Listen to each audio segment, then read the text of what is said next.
Hello and welcome to the North American Guitar Showroom in London, a very exciting talking guitar session. We've got our long-standing friends, Mr. Chris and Jeremy Jenkins from Lane Horse Guitars. How's it going? How you doing? Good. Great. It's really great to have you here. And what was awesome was just before you arrived, obviously you dropped these beautiful instruments off yesterday. Actually, no, the day before yesterday, because yesterday we went fishing. We went fishing. And we just had this awesome duo called Hux come down and do a TNAG session for us. And I was like, oh, the guys from Lane Horse are here. Can you play these two instruments? And they did, and they sounded so good. So we're going to edit that and we'll maybe drop it into this video, or we'll... Right now!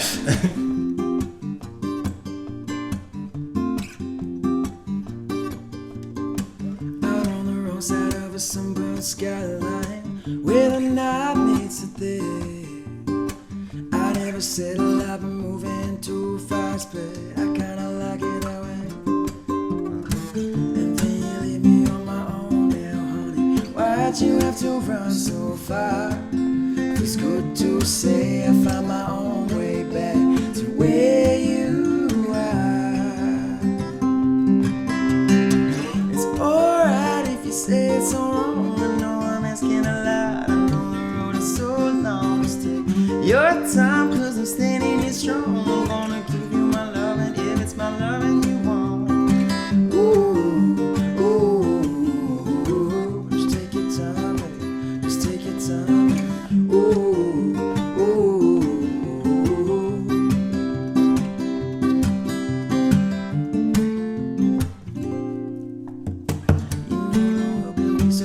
So cold, man. Make it so we can break it with our own hands. I won the battle, but you stopped the war. Everybody's world is your world, nobody understands. And then you leave me on my own now, honey. Why'd you have to run so far? Feels good to say I found my own way back to where you are. It's alright if you say it's all wrong. In a lot, I know the road is so long. Just take your time, cause I'm standing here strong. I'm gonna give you my love, and if it's my love and you want, ooh, ooh, just take your time, just take your time, ooh, ooh, what's on your mind? Head like the ocean, heart like fire. Lean on the wind, may take you high. But don't you leave me on my own now, honey. Why'd you have to run so far? It's good to say I found my own way back to where you are. Where you are, where you are, where you are. It's alright if you say it's all wrong. I know I'm asking a lot. I know the road is so long. Just take your time, cause I'm standing here strong. I'm gonna give you my love, and if it's my love and you want, ooh, ooh, just take your time, baby. Just take your time, ooh, ooh, just take your time. What's on your mind? Ooh, ooh, just take your time. This sweet little time. Ooh, ooh. But so tell me, obviously, last time we saw each other was at the Conroe. We got to spend quite a lot of time, which was a really great show.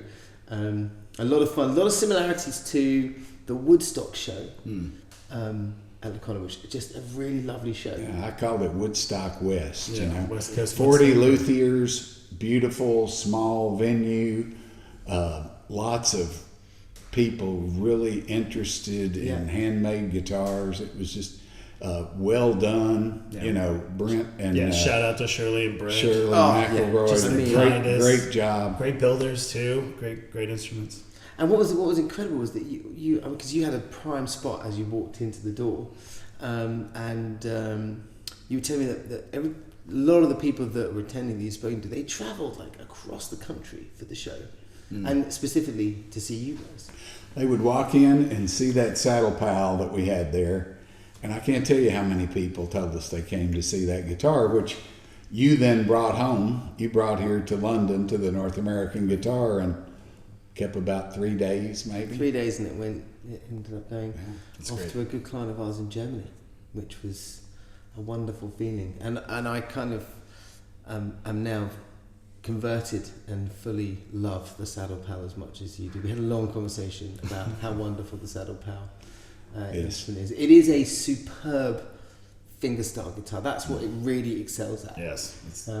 But yet it is incredibly versatile, but fingerstyle drop tunings is what it really does excel at. For somebody who likes to sit and play fingerstyle guitar solo, you can't do better. You know, it's the guitar you can pack on your saddle with a sound as big as Texas. It is the model we've been making the longest at this point too. Yeah. So it's really dialed in. We're very happy with it.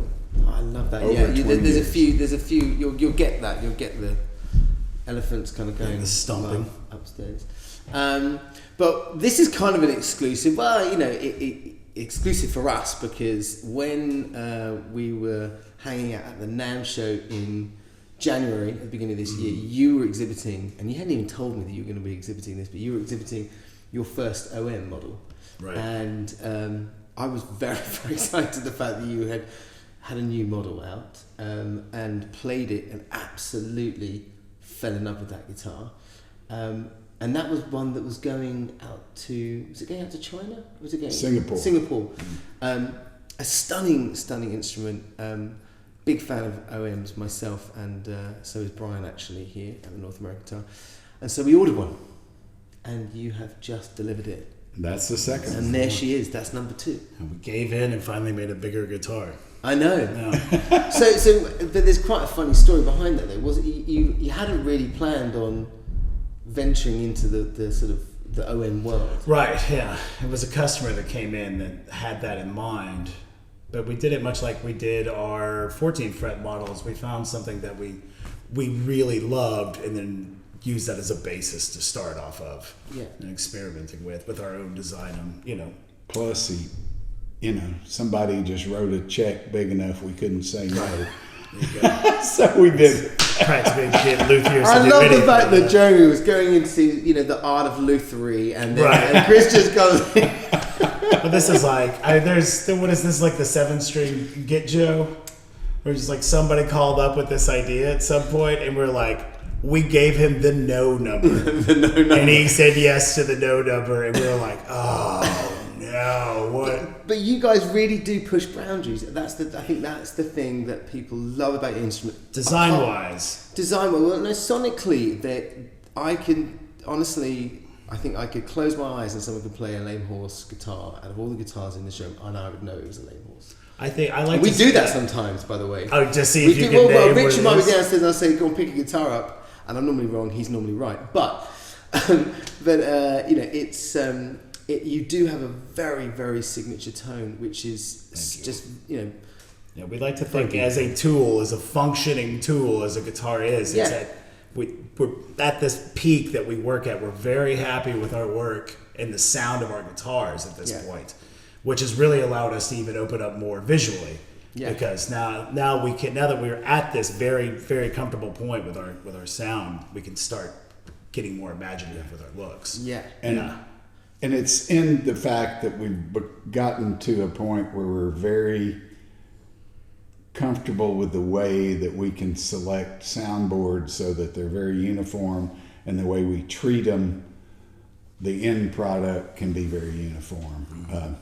Because you really are from the school of thought that it is all about the top, so much more so than it is necessarily about the back and sides. Right. The back and sides influence it through weight, through stiffness, that type of thing, but not so much otherwise. They contribute in some ways, but at least 80-85%. It's the top. It's when the comments under the video start filling up right here. Well, that's what Leave we your do. comments here under this video about how much percentage you think. No, but we had a long conversation about that in the car after I was complimenting you on your casting. So we should just we've been talking for quite a while, just to deviate from guitars for 1 second, and you've been telling me how much of a keen fisherman you are for about 7 years. So I went, fine, my father and I went and did a bit of fishing yesterday. Didn't catch a thing. I mean, I didn't even have a bite. I had one bite. It's not the point, right? Yeah, It's not the catching, it's the fishing. There you go. We had a wonderful It's time. eating a sirloin by the river. That's the point. So, would you mind if we actually just went in a bit more detail, going through the OM? If you pick it up and just talk us through it, because it is so gorgeous. I mean, I love your black top. I know that I always ask for black top Lame Horse instruments, just because I think they're just so beautiful. But talk us through the rosette and the back and sides and the top. Well, this one, you designed the rosette on this one, so I did. you want to talk about your inspiration? Well, I'll be honest, I'm not sure where the inspiration came from. I think it was maybe an Egyptian thing. Yeah, we've But been calling it the Sphinx, haven't we? It starts somewhere and it always ends up somewhere else. completely elsewhere, yeah. But it's Tibetan turquoise, which is we love turquoise, but we've always had American turquoise like Kingman mined in Arizona or one of those. But this one was Tibetan. We had it in a previous guitar that Tibetan was selected by a client, and we liked it so much that we used it in this guitar. And the purflings are Tibetan turquoise. Now, you can buy abalone purflings off the shelf, but you can't buy turquoise purflings off the shelf. They have to be cut. You buy a slab of stone and you have to cut the purflings out of it. So it's an arduous process to use stone for purflings, but against this black top, we thought it was worth it. So this rosette has a Tibetan turquoise. It has a wabi abalone, which is the light color, and it has green abalone, the darker color abalone, and then black pearl. Yeah, you can see the black pearl. That is gorgeous. See, this is stone. It's reconstituted stone. What they do to make it much easier to handle, it is actual stone, but they grind it up and mix it with an epoxy matrix. So it's 80% the turquoise stone and 20% epoxy, and they mold it into a brick, more or less. Mm-hmm. Cut slabs off of it. And that way it cuts uniformly rather than, when you have a real piece of stone, there's places where it'll fracture or where it's very hard and very difficult to cut. And this makes it much more uniform and easily manipulated. More easily manipulated. More easily. It's not easy. And it has Macassar ebony bindings and a sensational set of Madagascar rosewood. Do you remember? Yeah. Turn that around, because that is, I just absolutely look at that. That is insane. It's a beautiful piece. Jeremy made his standard 7-piece Honduran mahogany neck, and which I've got to say is so comfortable to play. I was just playing it when you guys arrived, and the first thing I said to you was, this guitar makes you want to play the guitar. That's true. That cuts back to it being a tool. That's at the end of the day, we want to make something that is fully functional. It sounds great and it makes you want to play. Yeah. So that's the goal. So that's, again, there's no higher compliment than that, I think, that makes you want to play. I think that the very lucky person that will end up with this instrument will find that it is a guitar that you can sit and noodle on the sofa for long periods of time, or it's something that you can actually perform with. It's got a lot of volume, with that slightly bigger lower bout there, really helps with projection. Just absolutely beautiful. We're so happy, and of course you've still got your trademark adjustable neck that you've. And they all come with the adjustable neck. some of the little extras. It has it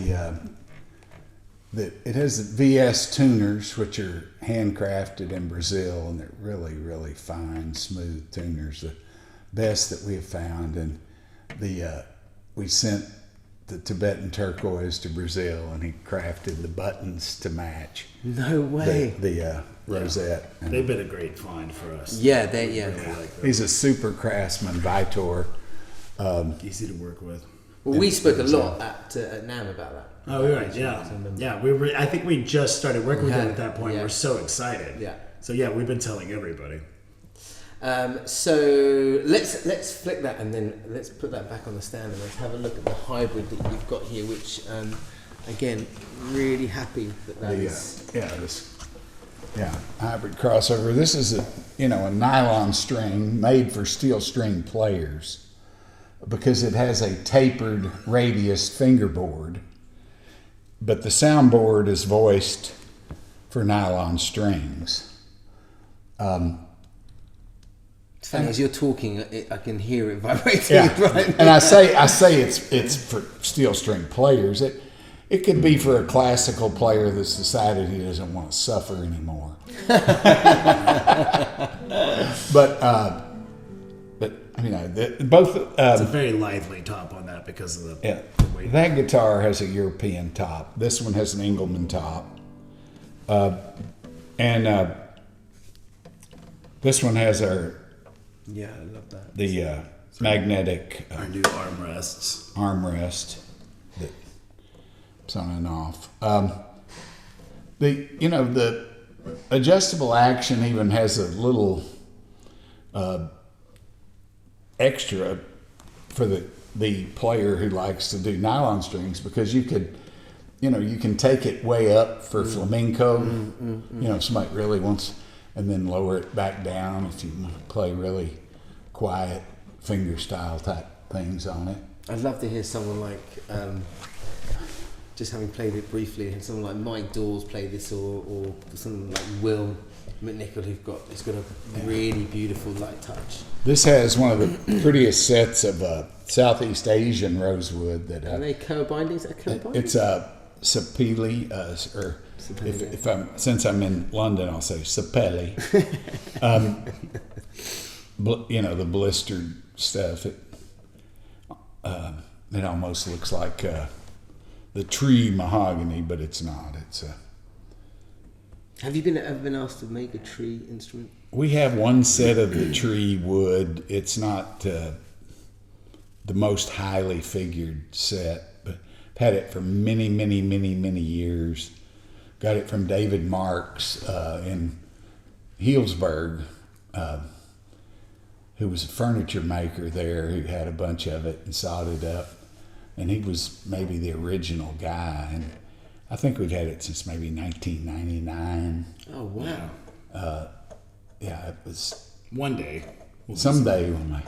Actually, we had two. We made one guitar from it, and Do you remember which one? yeah, it belongs to Kevin Cato there in Texas. He's a really good guitar player and even a better human being. He's a great guy. And this also has VS tuners, which are just super smooth. The slot head tuners. The only moving part that touches the wood is here on the inside of the slot, and it's actually a metal roller bearing. So there's no friction on these tuners at all. It's just unbelievable.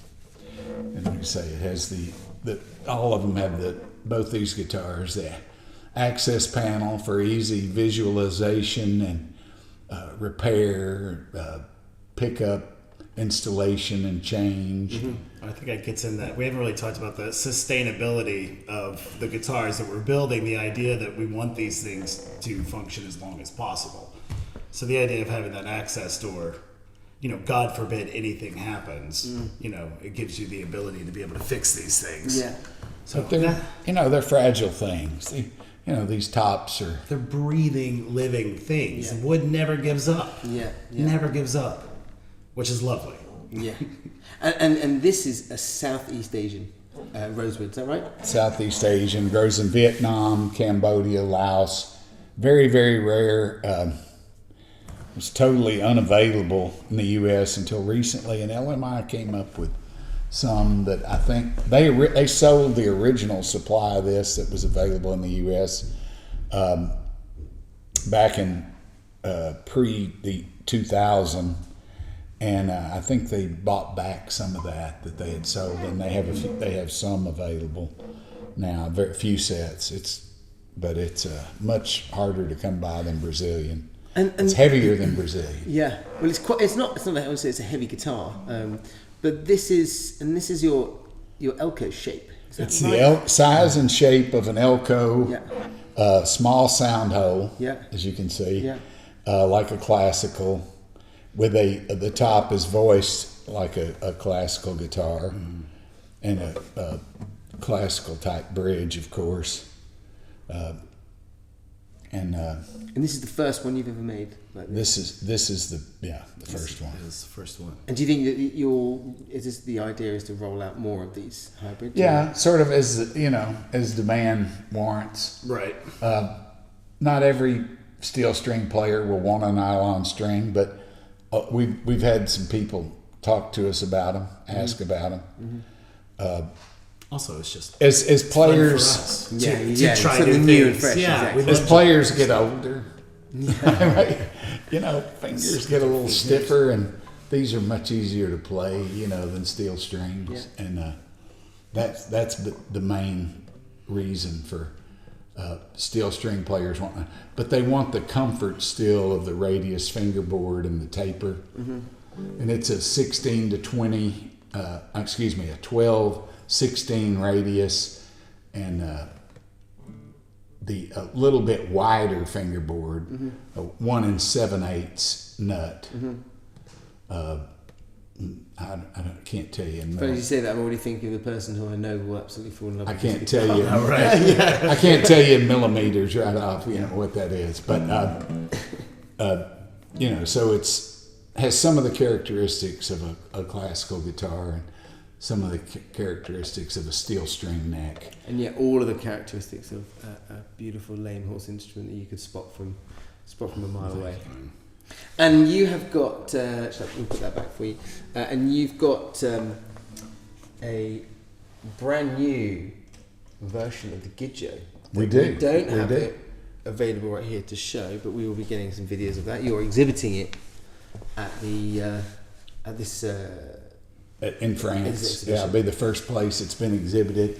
We did a sort of a partnership with Tom Neckville, who's a very innovative banjo builder, Neckville Banjos in Minnesota, USA. Tom, man after my own heart, much like I think we looked at the problem of steel string guitars bellying up and action changing and decided there had to be a better way. Tom looked at the banjo and said, gosh, we've got all these hooks and nuts, and there's just no way to keep the tension even on the head or ever get it even.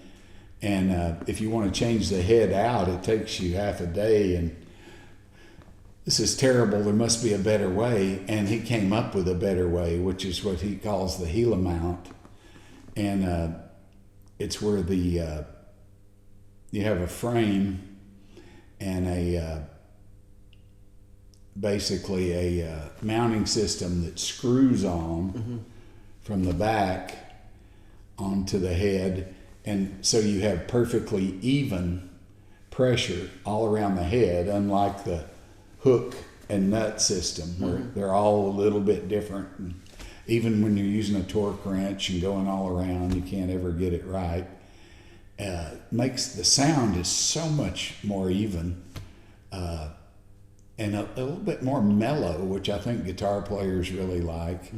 And on our 6-string, we're able to tune it perfectly because by adjusting the tension, it comes with wrenches. And you can. That's so cool that the Yeah. way you can tune it. Like It that. comes with wrenches, and you can infinitely adjust the tension on the head and tune it exactly where you want it. And we're able to get incredible bass out of the 6th string, much more than we ever could before. And we've coupled it with the Cavanjo 6-string banjo pickup, which is John Sebastian turned us on to that. We built a 6-string banjo for John Sebastian, and He owns several of you, quite a few of your instruments, doesn't he? I know that he loves the sound. I mean, there was that one. he loves the sound. He only has a Gitjo, but yeah, we asked him to demo our instruments for us, and he ended up only playing the saddle pal. I remember he wouldn't put it down. Yeah, it's fun. He said, these other instruments are really nice, but I just can't stop playing this little guitar. So he played the saddle pal the whole demo, which was great because immediately after the demo, it was sold. Thanks. And so, well, that's great. And hopefully we're going to be getting one of those banjos in. It's going out on the boutique, Gidjos. It's going out on the Boutique Guitar Showcase. And It then is. hopefully it will be coming here afterwards. Yeah. Providing it hasn't sold. Right. Well, Um, and not only is it beautiful, it's really sort of a piece of modern art, I think. It looks quite different than Still a circle. it looks like a banjo, but in Kind of a has a UFO look to it. a new space age way. But the sound is really, really nice. can't wait to get that in and get that demoed. We had Stuart Ryan do a demo on one of your Gidjos before, and that was... And he did a good job. He did such a great job. I mean, there's nothing that man can't play. So talking of shows, so you've got this one in France in a couple of days' time, and then what's next for you? You're not doing NAMM this year, or are you doing NAMM? We're doing We are NAMM. doing NAMM. Great. So I think that's our next. We're doing NAMM, and we're doing O'Connor, LeConner. Holy Grail. Holy Grail. All right, so Well, did all of them. no, we haven't been. We haven't been We don't invited. know about. We applied. We to Holy would like Grail. to. We would like to play Holy Grail, please. We applied to Holy Grail. Holy Grail people, please listen to our Please leave a comment below. but they have not announced their selections Right, yet, okay. so we don't know. Okay.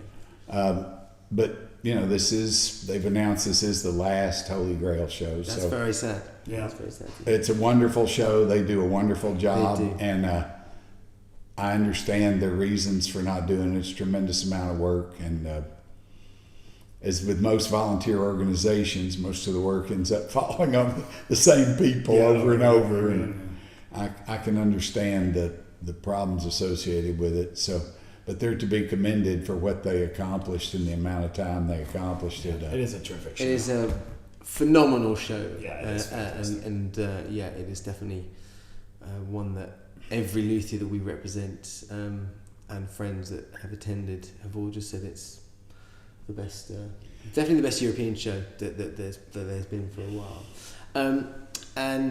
You're obviously going to get back. You're busy with building. I think we've got another couple of guitars that we've got in the pipeline. A couple of LH14s that we're chatting about. And I think I might have to start talking to you about that set of the Tree, because I'm thinking that a Tree No, you want it. a Tree LH14 would be pretty cool. Well, we'll say her saddle pal or He knows that tree was really special. Not hey, gonna get into that. whatever you want, Yeah, happy we'll to build do it. Well, it's just always amazing to see you guys. When you come to Texas, you can look at that set. See. Well, there you go. Yeah. Or when we go You to can look at Nashville. all the sets. I know Nashville, isn't it? I'm not gonna. I mean, it's far from us. It's a good drive, but I mean, 18 hours comparatively. No, 12. Is it 12? The way your dad drives. But he's flying. He's flying down. Yeah, it's. Oh, right. I would honestly. Austin is one of those. You got it. I would love so dearly to come and see you, we Mansfield's just great because it has a shop, but Austin's great because it's Austin. There's not much going on in Austin other than the shop. Yeah, sure. I mean, in Mansfield. Well, we've been working together now for, I think it's going to be nearly 7 years, maybe even maybe At least. at Yeah. least seven, maybe 8 actually. Since almost the very beginning. Oh yeah. I know that I remember playing the first time I ever played one of your LH14s. I think it was Sadie. and nobody can pick them apart like you can. Nobody can point out our mistakes like you can. We've said this the other day. You made us better builders because you picked apart all our mistakes. So Man, that's not true. I mean, I think that we're, as I say, with all the luthiers we represent, we're lucky. We are lucky to work with amazing craftsmen like you, and hopefully we're lucky to be in the business. Hey, it's it's such been a a- lovely it's thing. It is amazing. Yeah. It's amazing. North American guitar has been a blessing for us. Your dad, what great people. Yeah, it's been good. It always gets emotional. Yeah. These things always end up getting a little. They do. Thanks so much for coming. Pleasure. Thanks for having us. Dude, so for more information on the wonderful Lame Horse guitars, then please do get in touch. We will be having the first OM will be filmed and photographed and up on the website very soon, as will this stunning hybrid from Chris and Jeremy. So for more information on the finest luthier built instruments, then please do not hesitate to get in touch.